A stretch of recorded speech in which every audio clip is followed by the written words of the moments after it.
May inat na balita ngayong Sabado. Lalaki ng halay umano ng masahistang binok niya sa Maynila, nakalaya pala at inulit umano ang kaparehong krimen sa Antipolo. Dahil sa mga kawad na nahila ng dumaang truck, mga pose sa Santa Cruz, Maynila, bumagsak. Ang truck driver tumakas.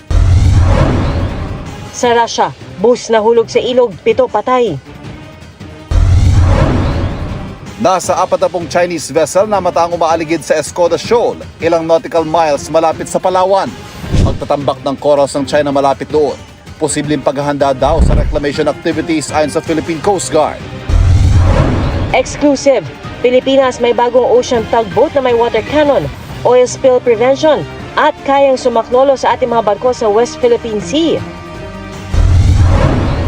May kambing sa puno ng niyog. Paano kaya napunta dyan ang kambing? At pangalan ng Kapuso Royal couple na si Zia Dantes, nag-first communion na.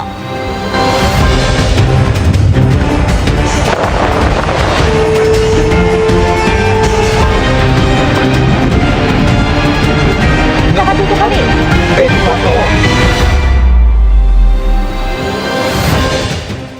Magandang hapon po. Umabot sa Antipolo ang pambibiktima ng lalaking suspect na naunang nanghalay at nanggapos ng masahista sa Maynila na ibinalita natin dito sa 24 Oras Weekend noong nakaraang linggo. Ang parehong suspect nahuli ulit para sa parehong modus. Aminado siya sa pambibiktima at pagnanakaw sa mga babaeng masahista na kanyang binubuk. Nakatutok si Nico Wahe. Iginapos ang mga paa at mga kamay. Ganyan ang sinapit ng massage therapist na ito sa isang motel sa Antipolo City. Ayon sa kanya, may isang client na nag-book sa kanya hapon noong May 9 para magpamasahe. Pero pinapasok niya ako, nakahawak po siya sa pintuan. Tapos pinapasok niya po ako. Tapos sinunggaban niya po ako. Tapos nakatutok yung patalin niya sa akin. Lakas na po ng sigaw ko. Wala po nakarinig kasi nakabulya po yung TV. Tapos nagmamakaawa po sa kanya. Sabi ko, wag niyo po akong papatayin. Kasi sa akin lang umaasa yung pamilya ko. Tapos sabi niya sa akin, huwag kasisigaw kasi pag sumigaw ka pa sa akin, gigilitan niya daw po ako sa leeg. dito na raw siya ginapos, binusalan at piniringan ng suspect. Sa takot, napilitan daw siyang sumunod sa mga kagustuhan nito. Matapos ang pangahalay, kinuha pa raw ng suspect ang pera ng biktima. Ginawan ko na lang po ng paraan yung paa ko para maipantay. Kahit sobrang sakit ng higpit ng tali niya sa paa ko. Tumalon-talon po ako hanggang sa makababa ako. Hanggang sa umaano ako, tumatalon-talon ako para mapansin ako ng boy. Sa isinagawang follow-up operation ng Antipolo Police, nahuli ang suspect sa Baras Rizal. Ang suspect ay ang binalita rin ng 24 Oras Weekend noong nakaraang linggo sa kaparehong krimen na ginawa naman sa Maynila. Itong suspect natin na ito ay nahuli natin dito sa lungsod ng Maynila dahil siya ay sa hindi pagsusuot ng helmet at eventually nasita nga ito ng mga tropa natin at wala din siya may pakitang lisensya at nakitaan din siya ng illegal drugs. Kaya doon natin siya sinampahan ng kaso. Kung bakit siya nakalaya sa kasong illegal possession of drugs? Na-inquest natin siya doon at yun nga, after ilang days, naka-receive tayo ng release order from the prosecutor. May kakulangan lang tayo ng maaari ng ebidensya. Umamin ng suspect na marami na itong nabiktima. Kasi po na-scam na rin po ako dati. Yung mga ano po yun yung extra service. Tinatali ko po sila sir pagka sakaling tapos na po kasi na po akong mag-hysterical sila Bakit mo kinukuha yung mga pera nila? Kasi nga po yung nangyari po sa akin po yung parang maabawi po ba sa nangyari sa akin sa pang-scam po. Para mapacify yung victim na hindi na pumalag, pinakita niya mga previous rape victims niya together with the video. Na sinabi niya, hindi ikaw ang una. Sa gitna ng aming panayam sa sospek, hindi na nakapagpigil ang biktima at sinugod ang sospek. Maging kaibigan ng biktima ay nagngingit-ngit sa galit. Isa pang biktimang massage therapist ang lumutang sa Antipolo Police at ayon sa kanya, ganito rin ang ginawa sa kanya ng sospek noon namang Marso. Tututukan ka niya, bibidyohan ka niya. Iiwan ka niyang hubot-tubad, nakagapos ka. Walang ibang makakaano sa'yo. Rape with robbery ang isasampang kaso sa sospek. Tinitingnan na rin ng Antipolo Police ang posibleng violation ng mga motel na pinangyarihan ng krimen. Irerekomenda rin daw nilang ipasara ang mga ito. Para sa GMA Integrated News, Nico Wahe, nakatutok 24 oras. May bagong katuwang ang mga barko ng Pilipinas sa pagbabantay sa ating teritoryo sa West Philippine Sea. Ocean tugboat ito na may water cannon, oil spill prevention at pwedeng maglagay ng buya para markahan ang ating mga teritoryo. Nakatutok si Ian Cruz, exclusive. Hindi biro ang nararanasang harassment ng mga barko ng Pilipinas sa West Philippine Sea. Nariyang harangin, mabangga o birahin ang water cannon ng China Coast Guard. Dito papasok ang bagong floating asset, ang bagong ocean tugboat na pwedeng sumaklolo sa ating mga barko. This can perform immediate response in case of maritime accident or disaster by towing the ships going into safety port. Kaya niyang hilahin even the biggest vessel of the Philippine government. Ang barko, in-order ng isang ahensya ng gobyerno pero hindi pa muna kinilala ng Josefa Slipways. May water cannon nito na angkop gamitin sa paglaban sa apoy. All these vessels are compliant with the international standards. Ito naman ang larawan ng isang multi-mission patrol vessel ng partner ng Josefa Slipways sa ibang bansa.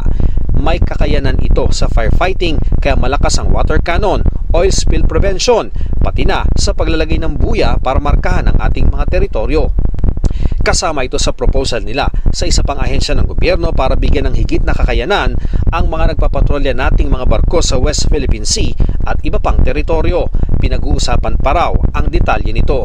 Bukod sa patrol vessel ng Bureau of Fisheries and Aquatic Resources, pati na ang steel hull na fishing vessel, ginagawa na rin para may maasahan ang mga mangingisdang Pilipino. There was a drive by the government na from wooden hull, we modernized. So, gawin nating bakal yung mga hull, yung construction ng mga fishing boats.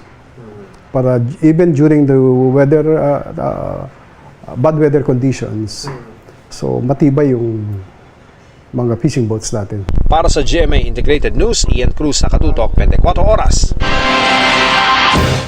May pangamba ang grupo ng mga travel agencies sa bansa na posibleng makaapekto sa ekonomiya at turismo ang dagdag na requirement sa mga Chinese para makakuha ng visa bago patuloyin sa bansa. Yan ang tinutukan ni EJ Gomez. Sa unang 4 na buwan ng 2024, mahigit 140,000 ang mga dumating na Chinese nationals sa Pilipinas, batay sa datos ng Department of Tourism. Doble ito sa bilang sa parehong panahon noong 2023. Noong isang taon, mga Tsino ang ikalimang pinakamaraming banyagang nagpunta sa bansa. Pero naghihigpit na sa mga Chinese national ang Department of Foreign Affairs. Bunsod ng dumaraming mga Tsinong nagpapasa ng mga peking dokumento gaya ng bank statements at employer's certificate. Kaya ayon sa DFA, bilang patunay ng pagkakakilanlan ng mga Tsinong nais magtungo sa Pilipinas, hihingan na rin sila ng tinatawag na Social Insurance Certification bago maisyuhan ng visa. Mababawasan daw nito ang mga Tsinong pumapasok bilang turista pero illegal palang nagtatrabaho rito, gaya sa mga illegal na POGO o Philippine Offshore Gaming Operators. Pero ayon sa Philippine Travel Agencies Association o PTAA, baka raw imbes na mahikayat, umiwas pa ang mga lehitimong turista at negosyante galing China na pumasok sa Pilipinas dahil sa paghihigpit nito. Chinese tourists are our major source of income for the Philippines. So making it harder to visit could discourage tourism and hurt businesses. They might even be the ones to give travel advisories not to go to the Philippines, di ba? Pangamba ng PTAA, lubhang tatamaan ang hotel and accommodation sector. They also spent room nights, accommodations, shopping, food So that has also increased in our economy.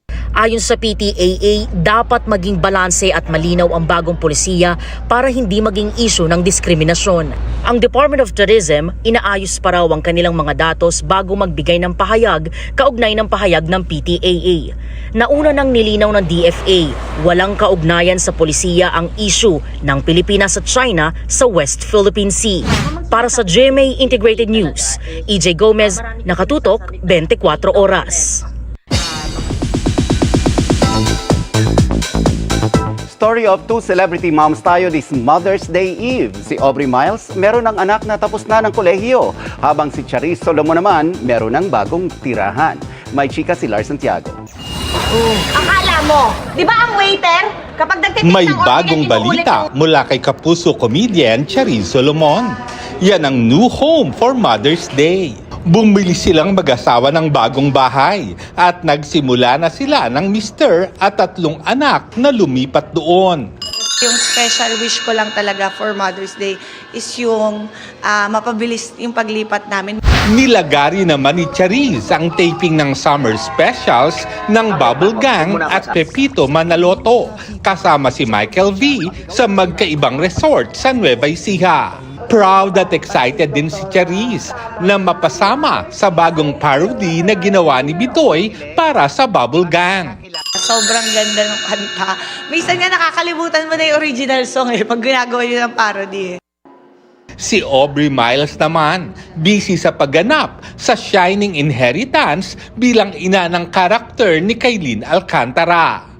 Her acting, you really gonna feel na nanay na ako. Ganun kami ka-connected. And si Kailin is a very good, parang young star na actress. As in, Aakalain mo bang sa kanyang youthful glow, may anak na siyang college graduate?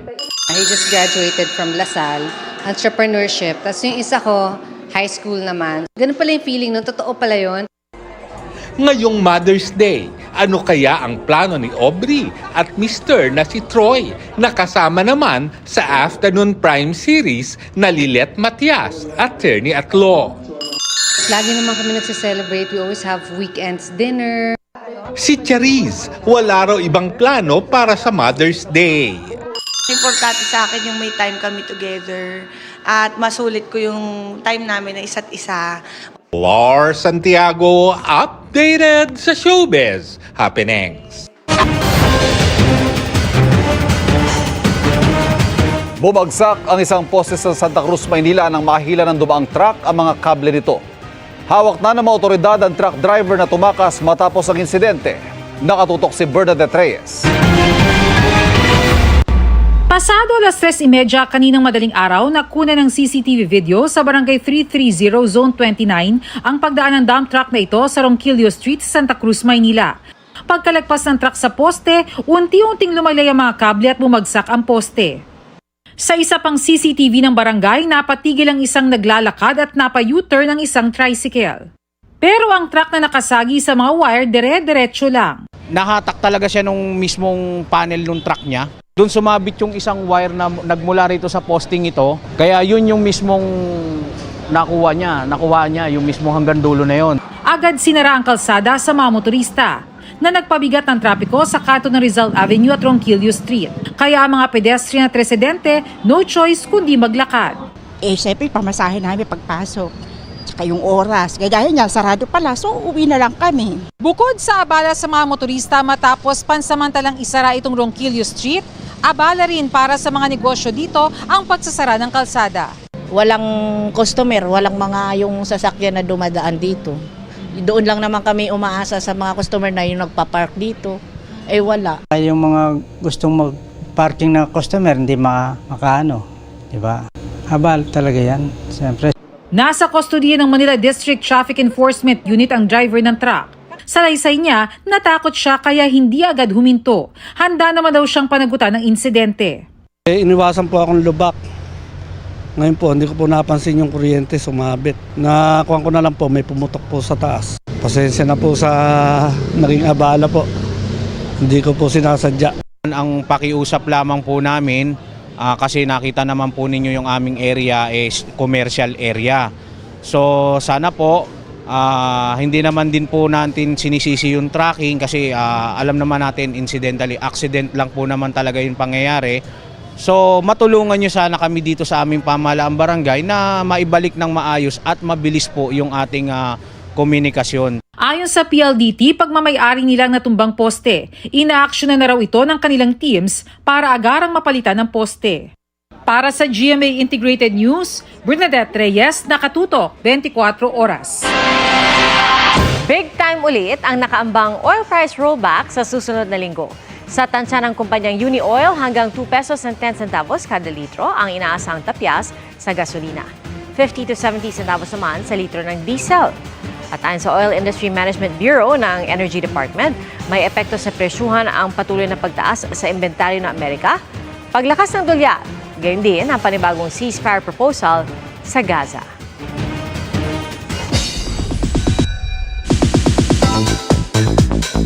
Legit body goals ang Sparkle 10 Girls. Kung paano nila na-achieve yan, alamin sa chika ni Lars Santiago.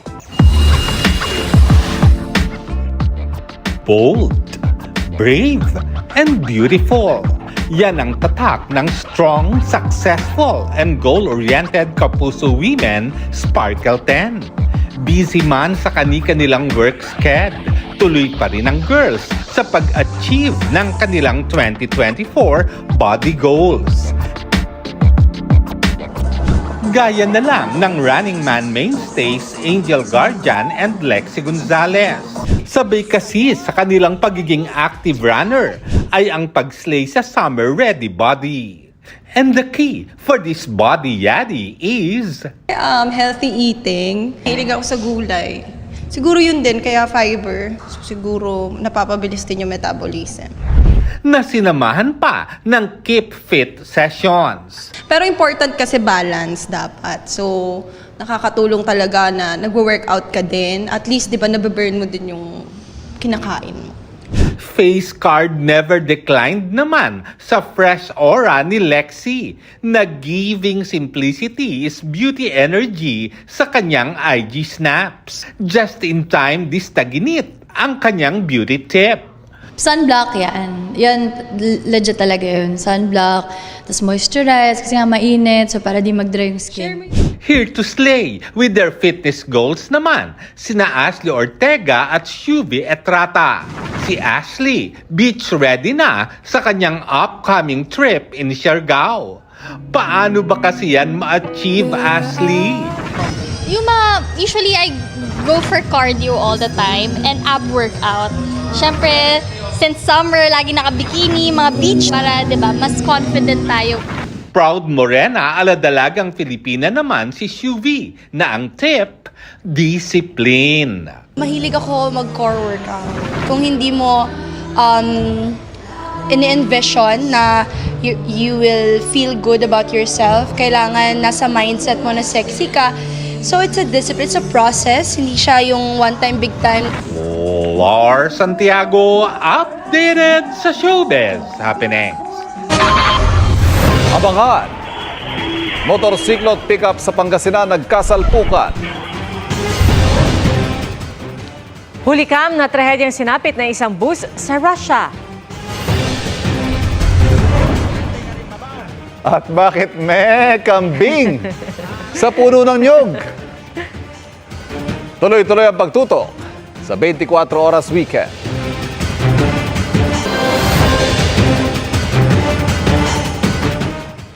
Mistulang tumatalbog sa gilid ng kalsada ang bus na yan sa St. Petersburg sa Russia.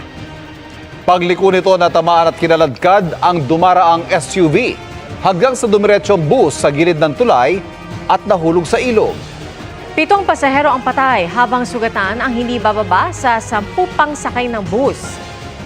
Nakadetain na ang driver nito pero hindi pa malinaw kung bakit siya nawala ng kontrol sa bus. Inararo ng cement mixer truck ang ilang nakahintong sasakyan sa Cebu City. Nabangga ng motorsiklo ang isang rider na unang nabangga ng pickup truck. Ang mahulikam na disgrasya sa pagtutok ni Nico Sereno ng GMA Regional TV, Balitang Bisdak. Madilim na nang may magbangga ang motorsiklo at pick-up sa Barangay Tumana West sa Rosales, Pangasinan. Tumilapon sa kalsada ang rider. Hindi na nahagip sa kamera pero ayon sa opisyal ng barangay, nabangga ng isa pang motorsiklo ang motorsiklo ng biktima. Dinala sa ospital ang sugatang rider at dalawa nitong angkas. Hindi niya siguro nakita na may nakaminor na motor sa harapan niya, kaya nabangga niya. Yung motor na to na nabangga is tumilapon siguro mga 10-15 meters. Sa Labrador, Pangasinan, isang delivery truck ang sumalpok sa isa pang truck na nakaparada sa gilid ng kalsada. Bumangga pa ito sa gate ng isang bahay. Inaalam pa ng pulisya ang dahilan ng insidente pero maaari umanong nakatulog ang driver. Sa Cebu City, habang nakahinto sa pulang traffic light ang mga sasakyan, dumating ang isang cement mixer truck at may mga sasakyang inararo.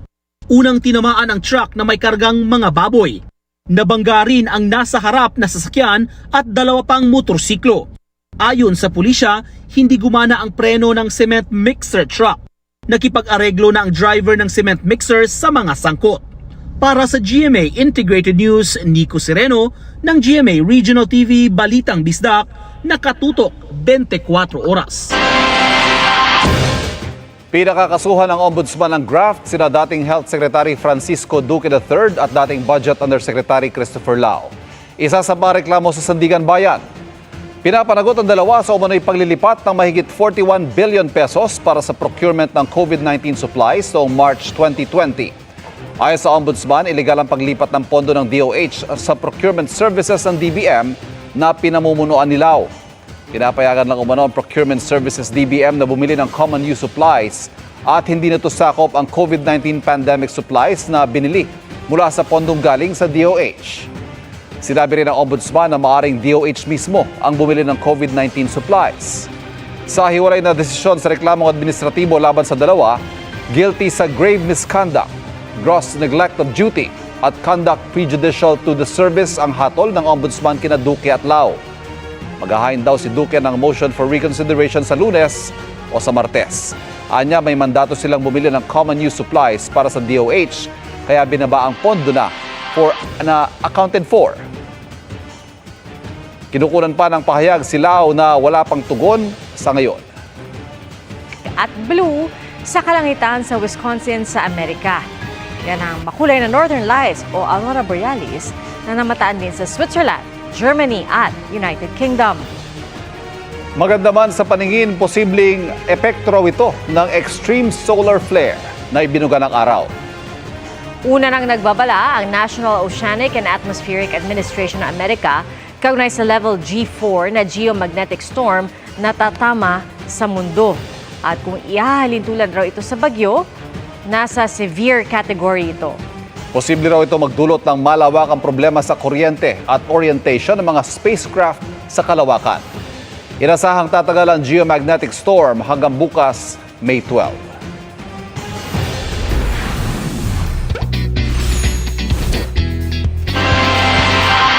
May pasyalan sa South Cotabato na perfect para sa mga gustong magpalamig at maging adventurous this summer. At sa Aurora naman, may picture-perfect view kaya dinarayo ng mga turista. Tara at maglibot sa pagtutok ni Rafi Tima.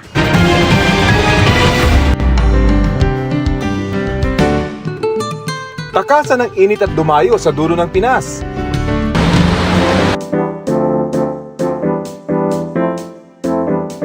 Sa Lake Cebu sa South Cotabato, may pasyalan para sa mga gustong magpalamig. Paniguradong mahuhulog ka sa ganda ng Seven Falls.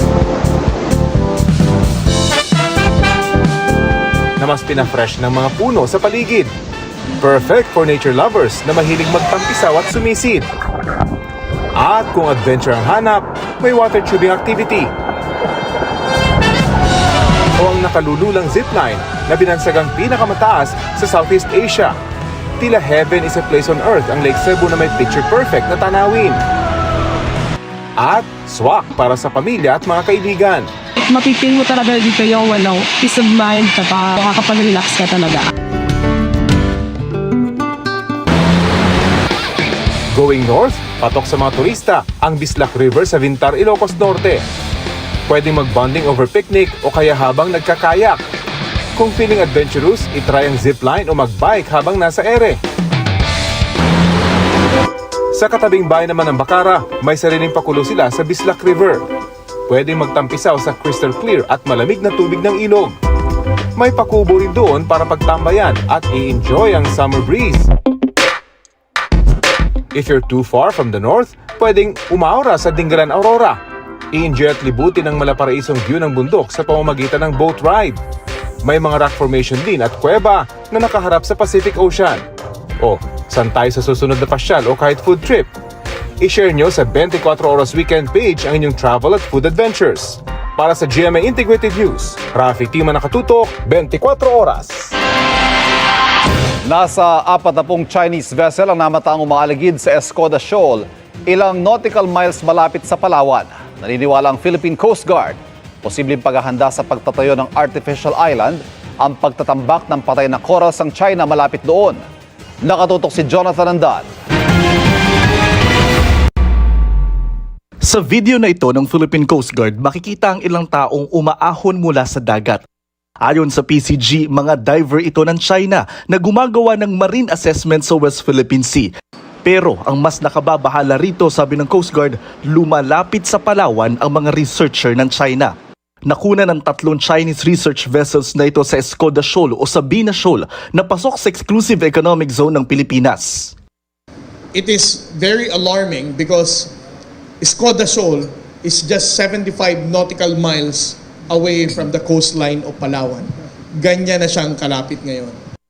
Sinisid din ng PCG ang Escoda Shoal at bumulaga sa kanila ang mga patay at durog na corals na itinambak sa mga sandbar dito na ayon sa PCG, indikasyon na may posibleng reclamation o pagtatayo ng artificial island na mas malapit na sa Palawan. Dahil dyan, ipinadala ng Coast Guard sa Escoda Shoal ang pinakamalaki nilang barko, ang BRP Teresa Magbanwa.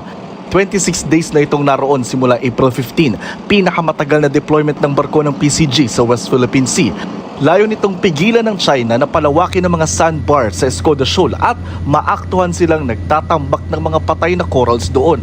Kung hindi natin imo-monitor ito at hindi natin babantayan ito, baka sa mga susunod na buwan, magulat na lang din tayo na sa Sabina Shoal, malalaki na rin ang mga isla na nandito na ginawa nila.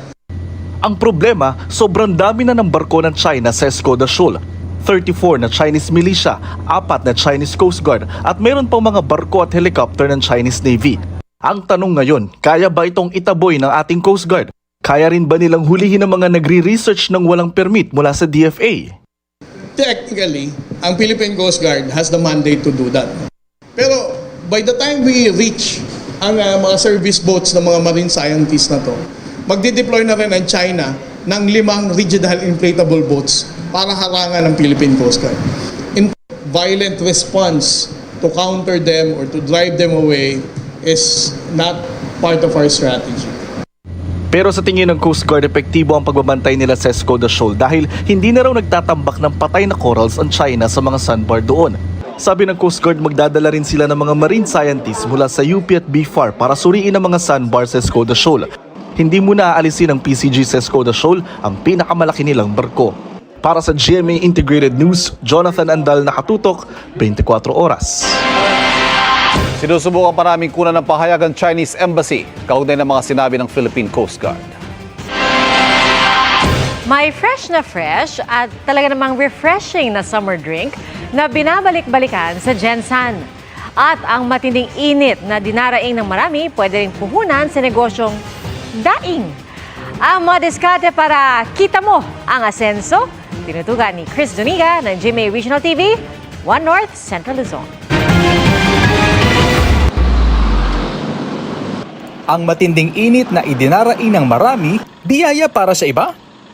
Singtindi ng sikat ng araw ngayon ang daing business ni Javel at Geraldine. Dahil po pag hindi po binilad po namin yan, masisira po yan. Tuyong-tuyo talaga po yung para hindi magkaamoy yung tuyo. Ang mga isdang pinatuyo, titimbangin, irerepak at ibebenta ng 50 to 100 pesos kada tumpok. Sa puhunang 5,500 pesos, mahigit 7,000 pesos nakita ang balik. Sagaan lang po talaga kasi diyan po kami kumukuha ng pangkabuhayan eh. Pampawi ng init ang negosyo ng college student na si Justin Cadar at partner niyang si Hannah. Sa palengke sa General Santos City, dinudumog ang kanilang ice cream. Pero ang pinakamabentang refreshment nila, dragon fruit juice. It's giving healthy at refreshing dahil homemade pa ito. Wala ni siya sagol nga magic sugar o food coloring. Pure good ta nga makaayo gud sa kalawasan. Di bababa sa 80 litro ng dragon fruit juice ang kanilang naibebenta. Makadugang siya sa mga expenses na sa balay, tapos sa pang-eskwela po niya, then sa among baby. May ibang tinatamad lumabas kapag matindi ang init. Kaya sa mga taong bahay, trending din ang pagaganchilyo o crochet. Libangan ito para sa marami. Pero sa ilang stay-at-home moms sa Pangasinan, instant kabuhayan ito. Mula sa hair accessories, keychains, stuffed toys at iba pa, kayang-kaya nilang gawin yan. At ang kita nila sa pagbebenta ng mga yan, 5,000 to 10,000 pesos kada buwan. At dahil chill lang ang crochet business, ang mamis na kinakarir ito, tila may work-life balance. Actually, very beneficial po siya sa amin bilang mga nanay, especially ngayon na ang hirap kumita, pero thankfully enough, meron kaming ganitong klaseng talent na nakakapag-provide at nakakapag-help sa mga husband namin. Para sa GMA Integrated News, Chris Zuniga ng GMA Regional TV 1 North Central Luzon. Nakatutok, 24 oras.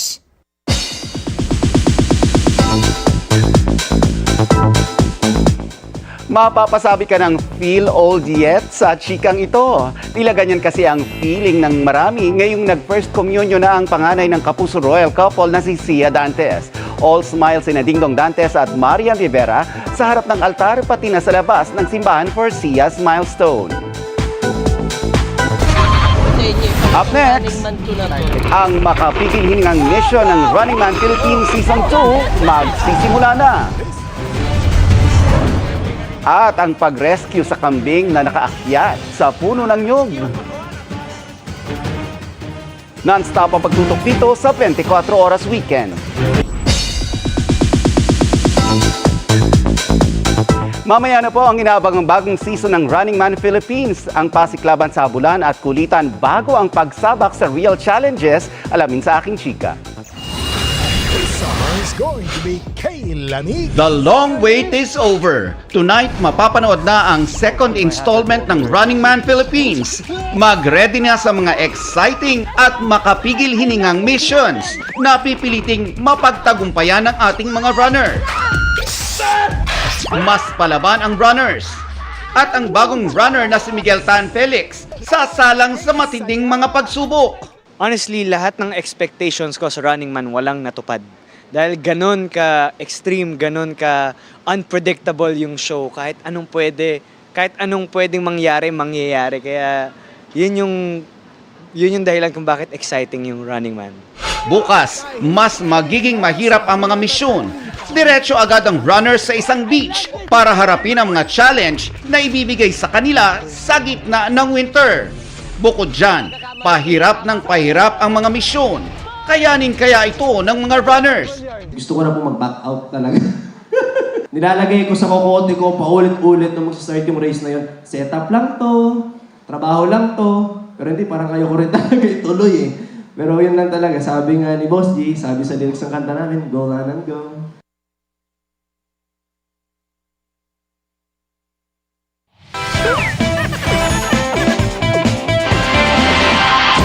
May kambing na nagparkour sa puno ng nyog pero hindi na nakababa. Kaya ang rescuers napasabak sa pag-akyat ng puno. Narito ang aking papagood vibes. In its superhero era ang kambing na yan sa Negros Oriental. But wait, bakit parang baliktad? Ang ating super kambing tila nakikipagsagutan pa sa mga goat whisperer, goat rescuer na porda saklolo sa kanya. Umakyat kasi ang kambing sa puno ng nyog at hindi na makababa. Narinig daw ng may-ari na humihingi ito ng tulong habang nasa itaas ng puno.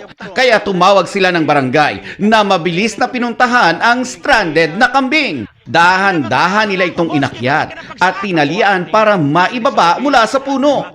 Kwento ng may-ari, sa mesa nagsimulang umakyat ang alagang kambing. Shocked sila na pati puno ng nyog aakyatin ito. Baka raw on a mission ang kambing na maghanap ng sariwang damo. Ang bida nating GOAT, literal na GOAT o greatest of all time sa kakaiba nitong trip. In the end, malaya na muli ang kambing at ready na siya to conquer the world. Para sa GMA Integrated News, Nelson Canlas, nakatutok 24 oras. Grabe. Marami pa siya mga punong aakyatin. Sa buhay. Oh, at kalmado siya naghihintay. Talented siya. Ang tanong, naka-insure ba yung kambing? Good question, Nelson. Naku, bantayan niyo po yan. Baka kung saan makarating. And that's my chika this Saturday night. Ako po si Nelson Canlas. Pia Ivan? Thank you, Nelson. At yan po ang mga balita ngayong Sabado para sa mas malaking misyon at mas malawak na paglilingkod sa bayan. Ako po si Pia Arcangel. Ako po si Ivan Mayrina mula sa GMA Integrated News, ang News Authority ng Pilipino. Nakatutok kami 24 oras.